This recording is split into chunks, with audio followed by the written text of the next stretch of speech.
Hi and welcome to this Transition Year Higher Level Maths Algebra Revision Module video. The Algebra Revision Module is here to help you to revise algebra topics from the Junior Cert Higher Level course, which will in turn help you as you move into the Leaving Cert Higher Level course. This video is focusing on unknown coefficients. As part of this video, we will be using simultaneous equations. If you have not yet revised simultaneous equations, it would be advisable for you to go and do that first. There are videos in this series available to help you to do this. So when we're looking at unknown coefficients, we're focusing on something called identities. So x squared equals 16 is an example of an equation. So an equation is something that contains an equals. In this equation, there are only two values of x, where x squared will be equal to 16, and that is x equals 4 and x equals minus 4. An equation that is true for every value of the variable is called an identity. For example, x minus 2 all to be squared is equal to x squared minus 4x plus 4. That is an example of an identity. This identity will be true for all values of x where they are an element of the real numbers, and this is because the left hand side is always equal to the right hand side. So if you look at that example there, you'll see that that left hand side is the same as the right hand side. So you could ask, what value is it if I have something that looks like this? Well, we're going to be able to use the fact that we have an identity and we know that the left hand side is equal to the right hand side to solve for unknown coefficients. So example 1, we're told that if 10 times ax plus b is equal to 50x plus 30 is true for all values of x, find the value of a and the value of b.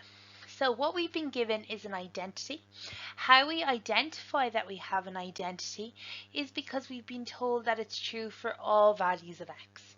If we haven't been told that, then we couldn't use this method, and this is one of the key things in a question that will indicate to you that we are working with an unknown coefficient question. So let's start with what we have. 10 times ax plus b equals 50x plus 30. Multiplying out the left hand side, I get 10ax plus 10b equals to 50x plus 30. Now, we know that the left hand side is equal to the right hand side. So what you may be able to spot now at this point is how we could get the values of a and b. If you can't straight off see it, I would advise you to break it down like this. Even if you can see it, I would still advise you to write this out to show your workings. So let's work first with the x terms. This is anything that contains an x. Then we'll work with the constants or the non-x terms. So for the x terms, I have on the left hand side 10ax, and that should be equal to on the right hand side 50x. At this point, there's an x on both sides, so I can divide across by x. And at this point, I'm going to divide across by 10. So I get the value of a is equal to 5. Working with the constants or the non-x terms, we get 10b is equal to 30. Dividing both sides by 10 gives us b is equal to 30 over 10. b is equal to 3. So using that idea of the left hand side is equal to the right hand side to help us find those unknown coefficients a and b. Let's look at a slightly harder or more challenging example now. What we have in this case is a little bit more work to do on that left hand side to multiply out that bracket before we can start equating the terms. So I have ax minus 2 times x minus b is equal to 2x squared plus 6x minus 8. So I'm going to leave the right hand side as it is for a minute because there's nothing I can do with it, and let's work just with the left hand side. So splitting out our brackets to multiply, we get ax times x minus b minus 2 times x minus b. I get ax squared minus abx minus 2x minus y minus gives us a plus 2b. At this point, I'm going to fill back in my right hand side and then we'll start equating. Just a few things to talk about before we get into equating the terms. When I multiplied, I'll come back over here. When I multiplied ax by minus b, some people would write minus bax. It's good practice to write your letters in alphabetical order when we work with them. If you always write your letters in alphabetical order, then you won't be left with a case of not being able to see terms that could possibly be added together. So let's break this down. In this example, we have x squared terms. We also have x terms. And we have constants, or if you prefer, non-x terms. Why I'd advise you to use non-x terms instead of constants, but still keeping that word in your head, is as we're working with a lot of different letters, sometimes constants, it can be hard for students to identify that something with the letter is actually a constant. So if you say a non-x term, you're looking for any term that doesn't contain an x. It will lead to a few less issues. So x squared terms, I have ax squared is equal to 2x squared. I have an x squared on both sides, so I'm going to divide across by x squared and I'm left with a equals 2. With my x terms, I have 2, so I have minus abx and a minus 2x, and that is equal to 6x. They all have an x, so I'm going to divide across by x. So I need to do a little bit of work here. I have minus ab minus 2 equals 6. I'm going to add a 2 to both sides, which will give me 6 plus 2. So I have minus ab equals 8. Now, from the first piece, I know that a was 2. So what I get is minus 2b is equal to 8. Therefore, dividing both sides by minus 2, I get b is equal to minus 4. I can, at this point, stop. I have got my value of a and I've got my value of b, but let's work out the non-x terms just so you can double check that we're correct. So non-x terms, 2b is equal to minus 8, dividing both sides by 2, get minus 8 divided by 2, b is equal to minus 4, which is exactly what we got with our x terms. Now let's look at an example where we'll have to use simultaneous equations to solve this in the end. This left-hand side of the identity is a little bit more complicated than what we've seen before. There are 4 brackets. There's 2 sets of multiplication that needs to happen to clean up the left-hand side before we can do any equating. A question like this is a great way for somebody to examine how your basic algebra skills are, so your multiplication, adding like terms, etc., as well as then testing how you work with unknown coefficients. Because of the number of terms in each of these, I'm actually going to go straight to the question and label my left hand side and right hand side. I'm just going to work with my left hand side to save me writing that right hand side out multiple times while I work through it. P times x plus 2 times x plus 1 minus q x minus 3 x minus 1.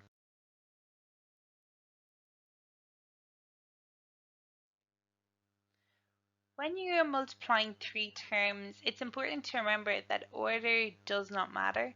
So if you decide to multiply the first 2 terms and then your answer by the third, or if you decide to multiply the second and third term and multiply your answer by the first, that's absolutely fine. So what I'm going to work with here, I'm going to multiply in the p first. So I get px plus 2p times x plus 1. I'm going to do the exact same thing here, but if I multiply in that q, I have 2 options. I can leave my minus outside and simply multiply in by a q, or I can multiply in by a minus q and make sure I put a plus here. I'm going to leave the minus outside, and I have qx minus 3q times x minus 1. Multiplying out these brackets, we split the first bracket, so px x plus 1 plus 2p times x plus 1 minus, split this first bracket, qx times x minus 1 minus 3q times x minus 1. Multiplying out, we get px squared plus px plus 2px plus 2p minus qx squared minus qx minus 3qx plus 3q. Now dealing with the minus, I'm going to have to effectively multiply that second bracket by a minus 1 or change the signs. Plus px plus 2px plus 2p. I then get a minus qx squared, a plus qx, watch your signs, a minus by a minus, a plus 3qx and a minus 3q. So because of all our unknown coefficients, that's going to be very difficult to group together. We're not going to be able to simplify it down. So we're going to go straight to equating terms. So because I have so many terms and I don't want to lose any, what I'm going to do is I'm going to use different colors and shapes to help identify my terms. So there are my two x squared terms. I have an x term, an x term, an x term, and an x term. I have a constant and a constant. That should all, according to the question, be equal to 5x squared plus x plus 12, which is my right hand side from the question. Again, doing the same idea, there is an x squared term, there is an x term, and there's my constant or my non-x term. I'm now going to equate each of those. So just to give a bit more space, I've just moved that last line up to the top and got rid of all our previous work. So now let's start the equating. So let's start with our x squared terms. Then we'll work with our x terms. There's quite a number of those. And then we'll work with our non-x terms.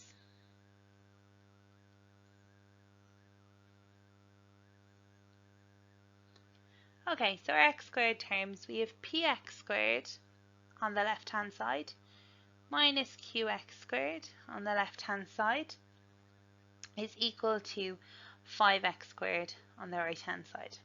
We're going to divide across by an x squared, and that gives us p minus q is equal to 5. Notice that we don't get a valid or a number answer for either p or q. Instead, we have a little equation, little linear equation with p and q.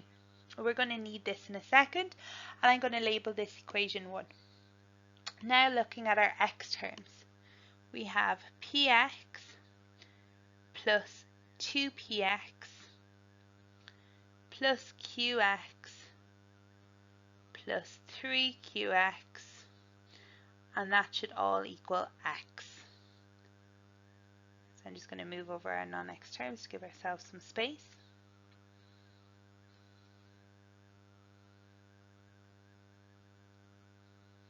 So it might be easier to see at this point the cleanup, or you could have done it at the previous step. There would have been no issue.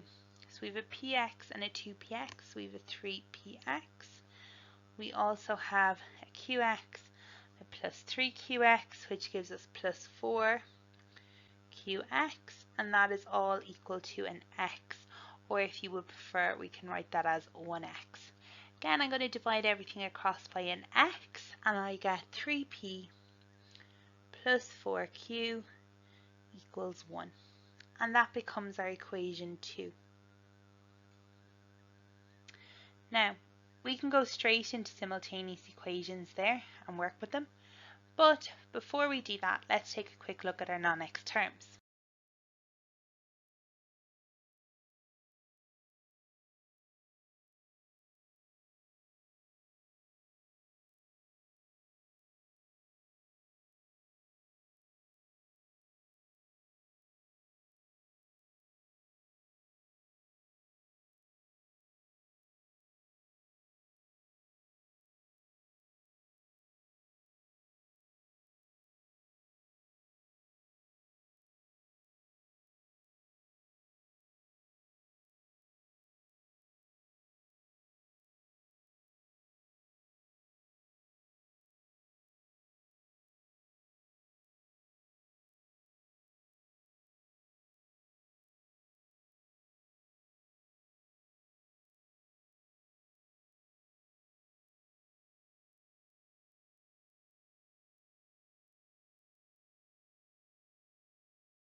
On the left hand side we have 2p minus 3q equals, and on the right hand side 12. So we now have three little linear equations in p and q, which we can use now in order to solve for p and q. We're going to use simultaneous equations and we're going to use the elimination method. We have three equations here, but we only need two, so we can choose whichever two we think will be easiest to work with. I'm going to work with equation 1 and equation 2 because equation 1 is the simplest. It has a coefficient of 1 for p and a coefficient of minus 1 for q, and it'll be easy to work with. I'm then going to work with equation 2. So let's work with equation 1 and equation 2. Equation 1 is p minus q equals 5. Equation 2 is 3p plus 4q, and that equals 1. I want to use the elimination method, so I'm going to get the q's to eliminate. To do that, I'm going to multiply equation 1 by 4. That gives me 4p minus 4q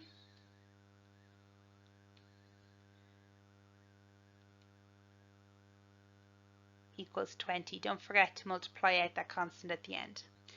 3p plus 4q equals 1, and you can see now the q's will eliminate or give us 0. 7p is equal to 21. Dividing both sides by 7, and I get 21 divided by 7, or p is equal to 3. So that is one of our values.